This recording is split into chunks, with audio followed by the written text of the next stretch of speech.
Syekh Ahmad Khotib Sambas yang merupakan guru para ulama Nusantara dilahirkan di daerah Kampung Dagang.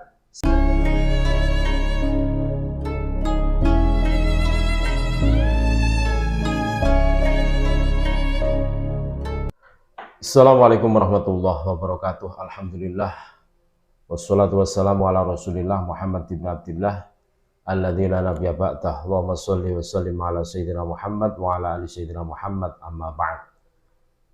Saudara-saudaraku sebangsa setanah air yang kami cintai, yang kami banggakan, yang kami muliakan, dimanapun Anda berada, berjumpa kembali dengan kami channel Bejo Dunya Akhirat. Sak bejo bejane wong kang lali, isih luwih bejo wong kang eling lan waspada dan tetap NKRI harga mati.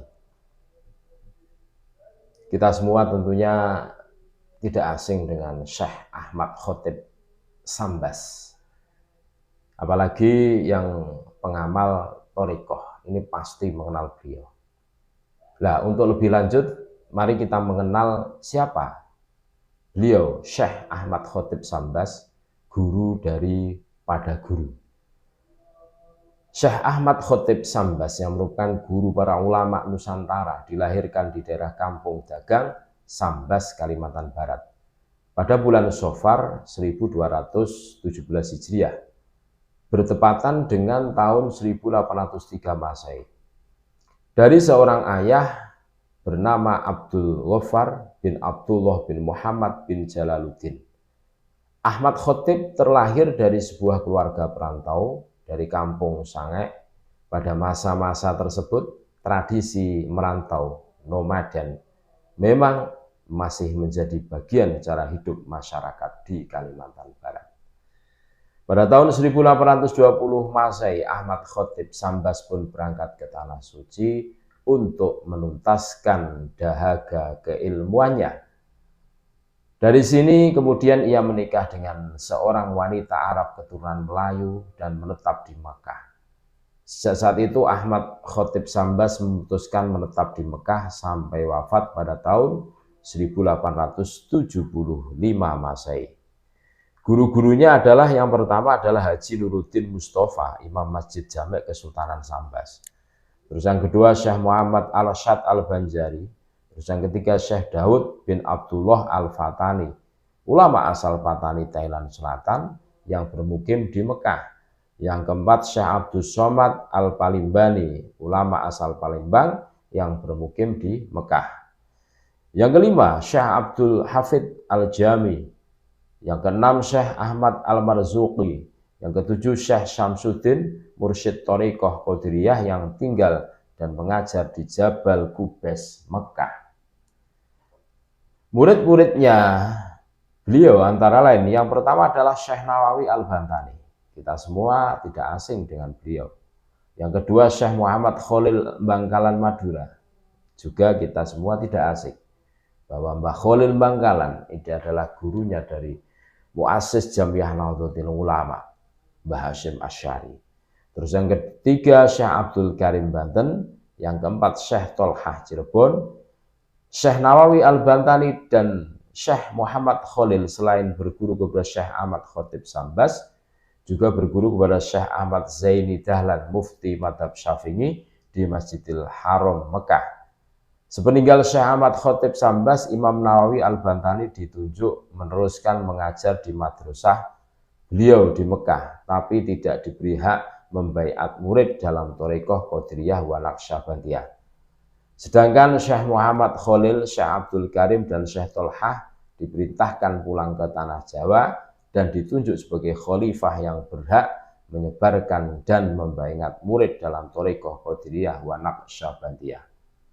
Murid-murid Syekh Ahmad Khotib Sambas di atas adalah guru para ulama-ulama Nusantara generasi berikutnya, yang kemudian hari menjadi ulama yang mendirikan pondok pesantren dan biasa dipanggil dan digelari sebagai kiai, tuan guru, ajengan, dan sebagainya.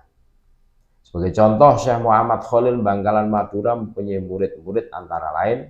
Yang pertama adalah Kiai Haji Hasyim Asy'ari, pendiri pengasuh Pondok Pesantren Tebu Ireng, Jombang. Beliau juga dikenal sebagai pendiri organisasi Islam Nahdlatul Ulama NU. Bahkan beliau tercatat sebagai pahlawan nasional. Yang kedua, Kanjeng Haji Raden Asngat Samsul Arifin, pengasuh Pondok Pesantren Salafiyah Safiyah Sukorejo Asem Bagus Situbondo. Pesantren ini sekarang memiliki belasan ribu orang santri. Yang ketiga, Kiai Haji Wahab Hasbullah, pendiri pengasuh Pondok Pesantren Tambak Beras Jombang.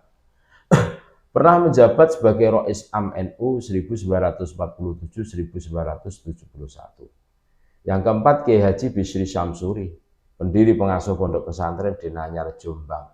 Yang kelima, Kiai Haji Maksum, pendiri pengasuh Pondok Pesantren Rembang, Jawa Tengah. Terus yang keenam, Kiai Haji Bisri Mustafa, pendiri pengasuh Pondok Pesantren Rembang.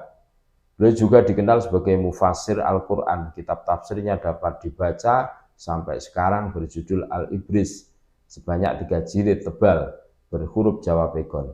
Yang ketujuh, Kiai Haji Muhammad Siddiq, pendiri pengasuh Pesantren Siddiqiyah Jember. Yang kedelapan, Kiai Haji Muhammad Hasan Genggong, pendiri pengasuh Pondok Pesantren Zainul Hasan Genggong. Pesantren ini memiliki ribuan santri dari seluruh penjuru Indonesia. Terus yang ke-9, Kiai Haji Zaini Mun'aim, pendiri pengasuh Pesantren Nurul Jadid Paiton Probolinggo. Pesantren ini juga tergolong besar, memiliki ribuan santri dan sebuah universitas yang cukup megah. Yang ke-10, Kiai Haji Abdullah Mubarak, pendiri pengasuh pondok, kini dikenal juga menampung pengobatan para morfinis. Yang ke-11, Kiai Haji Asy'ari, pendiri pengasuh Pondok Pesantren Darut Tholabah Wonosari, Bondowoso. Yang ke-12, Kiai Haji Abi Suja, pendiri pengasuh Pondok Pesantren Asta Tinggi, Kebun Agung, Sumeneb. Yang ke-13, Kiai Haji Ali Wafa, pendiri pengasuh Pondok Pesantren Tempurejo, Jember. Pesantren ini mempunyai ciri khas yang tersendiri, yaitu keahliannya tentang ilmu nahwu dan shorof. Yang ke-14, Kiai Haji Toha, pendiri pengasuh Pondok Pesantren Bata-Bata Pamekasan. Yang ke-15, Kiai Haji Mustafa, pendiri pengasuh Pondok Pesantren Macan Putih Belambangan. Yang ke-16, Kiai Haji Usmuni, pendiri pengasuh Pondok Pesantren Pandean Sumeneb. Yang ke-17, Kiai Haji Karimullah, pendiri pengasuh Pondok Pesantren Curah Damai Bondowoso. Yang ke-18, Kiai Haji Manaf Abdul Karim, pendiri pengasuh Pondok Pesantren Lirboyo Kediri. Yang ke-19, Kiai Haji Munawir, pendiri pengasuh Pondok Pesantren Krapyak Yogyakarta. Yang ke-20, Kiai Haji Kozin, pendiri pengasuh Pondok Pesantren Buduran Sidoarjo. 21, Kiai Haji Nawawi, pendiri pengasuh Pondok Pesantren Sidogiri, Pasuruan. Pesantren ini sangat berwibawa selain karena prinsip salaf tetap dipegang teguh, juga sangat hati-hati dalam menerima sumbangan. Seringkali menolak sumbangan kalau patut diduga terdapat subhat. Yang ke-22, Kiai Haji Abdul Hadi Lamongan. Yang ke-23, Kiai Haji Zainuddin Nganjuk. Yang ke-24, Kiai Haji Maksum Lasem. Yang ke-25, Kiai Haji Abdul Fatah, pendiri pengasuh Pondok Pesantren Al-Fatah Tulungagung. Yang ke-26, Kiai Haji Zainul Abidin Kraksan Probolinggo. 27, Kiai Haji Munajat Kertosono. Yang ke-28, Kiai Haji Romli Tamim Rejoso Jombang. 29, Kiai Haji Munawar Anwar Pacul Bawang Jombang. Yang ke-30, Kiai Haji Abdul Majid Bata-Bata Pamekasan Madura. 31, Kiai Haji Muhammad Thohir Jamaluddin Sumbergaya Madura. Yang ke-33, Kiai Haji Zainur Rosyid Kironggo Bondowoso. 34, Kiai Haji Hasan Mustafa Garut Jawa Barat. 35, Kiai Haji Raden Fakih Mas Kumambang Gresik. 36, Kiai Haji Sayyid Ali Bafakih, pendiri pengasuh Pesantren Loloan Barat Negara Bali.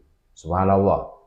Semoga dengan mengenal para ulama dan orang soleh, di hati kita semakin cinta akan aulia Allah dan berkah para wali Allah, kita bisa berkumpul dengan mereka dan baginda Nabi Muhammad SAW di surganya nanti.